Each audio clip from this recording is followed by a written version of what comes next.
there's a lot of strategies that we use in ESDM and in behavioral therapy and in at School of Imagination that are very effective for kiddos. And we wanted to go over and give you some of these tips so that you can be an interventionist like a pro.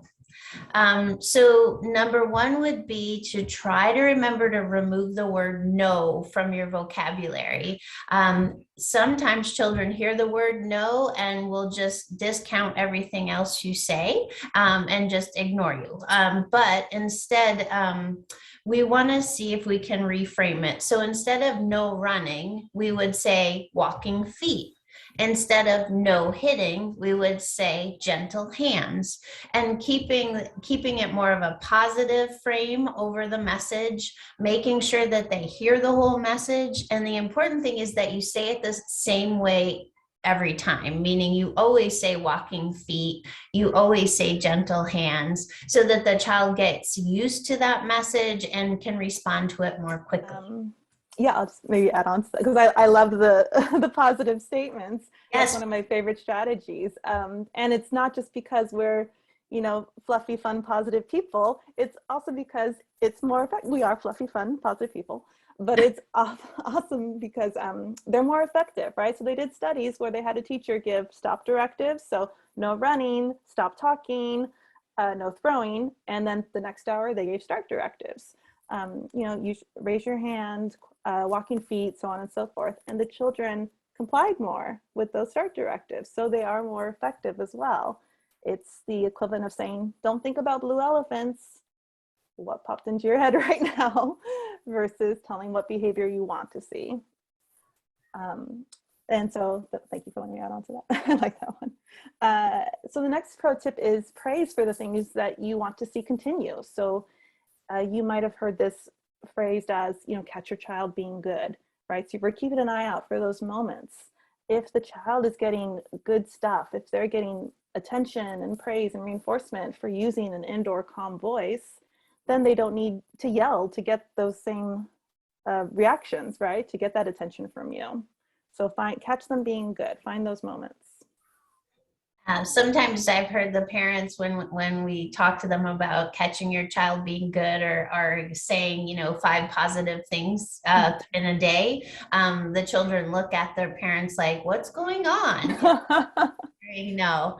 So the positive redirection and statements and praising really does make a huge difference in the child's feeling about themselves, but also in their interactions with the adults in their life. Mm-hmm.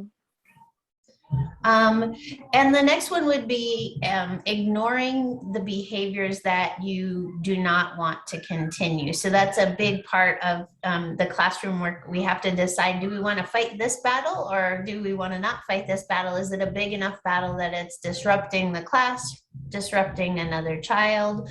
Or is it something where the child's maybe just swinging their feet and hoping you're going to pay attention to them? So it can be for attention, or it can just be something where they are expressing how they're feeling by, hitting or touching another child. If it's not really disrupting anything, it might be okay to ignore it and then maybe praise them for something great that they're doing next. And I'm going to give that to Christy because she's the expert in this area. Yeah, I was in a yoga class, my ABA, that was a transition. I was in a yoga class and they did this phrase of don't water the weeds. And I was like, oh, that is such an ABA strategy that is now in a very more friendly way. So, and it's getting at this. So ignoring the behavior you don't want to see. So if your attention is the water, you're not going to water the weeds. You're not going to water and give your attention to the behaviors that you actually don't want to see. You're going to save that for the catch your child being good strategy, right? That can kind of go hand in hand with that. Okay, the next strategy. So redirect before it happens whenever possible. So we touched on this a little bit about when we talked about proactive strategies, right? If we can get ahead of the game, we can set them up for success. We're not spending as much time dealing with behavior and people being upset. And we're able to teach some other skills. We're able to kind of save that time for that. Great. Yeah, and that kind of leads into the next one, which is planning ahead for transitions. We, in a structured classroom setting, we know exactly what's coming next. So it may be that the child's outside getting ready to play or playing outside with their friends, and they're getting ready to come inside. And that's a non-preferred activity, as Christy would say.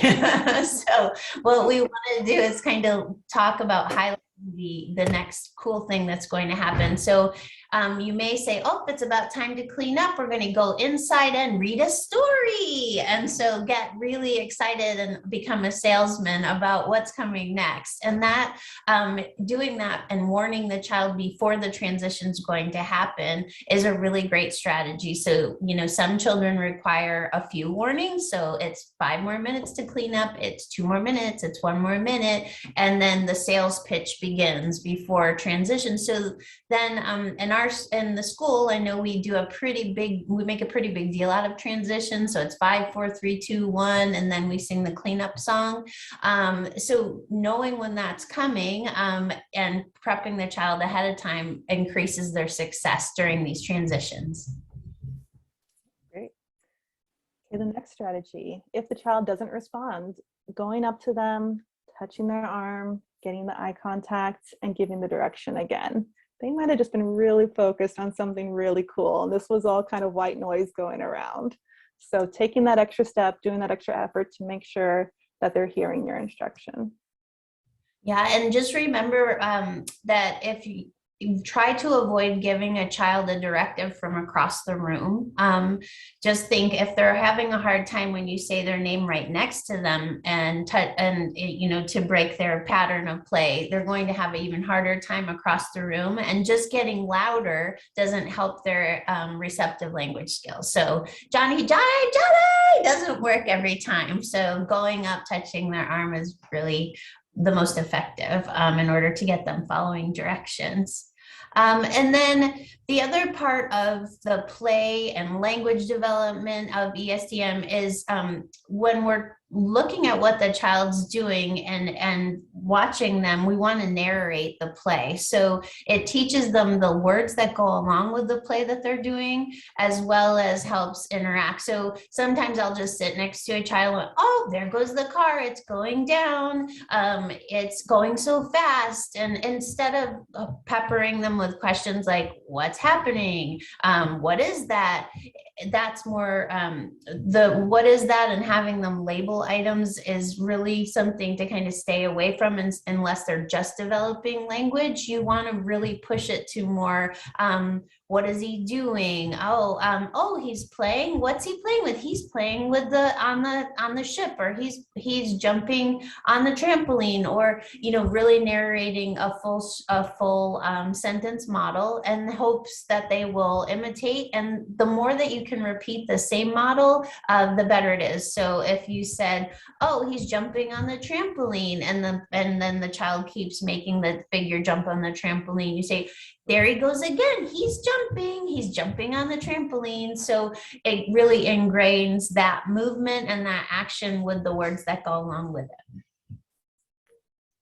That is a great one. Kids love that when I've done that with them.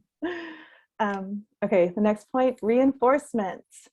And making the reinforcement, it's different for everybody, right? And making sure that it's motivational for that child. If that child likes silly, then you're going silly. If that child likes that kind of quieter, then you go a little quieter.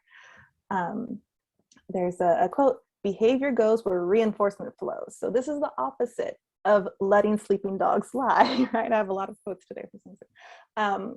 So oftentimes, a child's playing nicely with another child, and we're like, oh, that's great, they're doing great. Like, let's leave them alone, don't rock the boat type thing. But actually you want to do the opposite of that. And you want to go, hey, you're doing great sharing. And you step in and you, here, why don't you guys play with balls too? Or whatever that reinforcement looks like.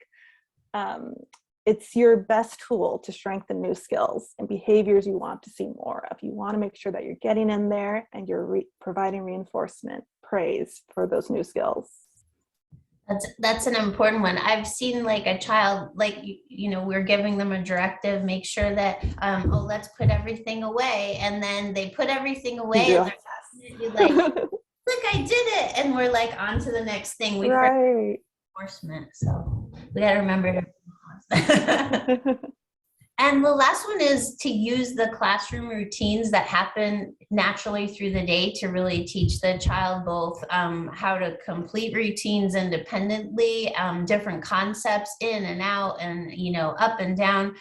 So if it's time to clean up snack, we're helping them put their items in the bag and let's zip up your lunch bag and then following directions. Okay, let's go put it in your cubby, and slowly fading back the guidance that you have to offer them. So using those routines to get them also to use their language for interaction, or I need help, or I'm all done, or asking a friend, can I play or can I have one? So really the ESDM part of the behavioral therapy that we really want to focus on is we want the child eventually to be as independent as possible. So we want to use these routines to get them to be able to do more on their own and use their language more functionally on their own, to ask for help or to ask for guidance or to play with a friend. So Christy, as far as the classroom routines go, do you have any other tips and things that you can offer?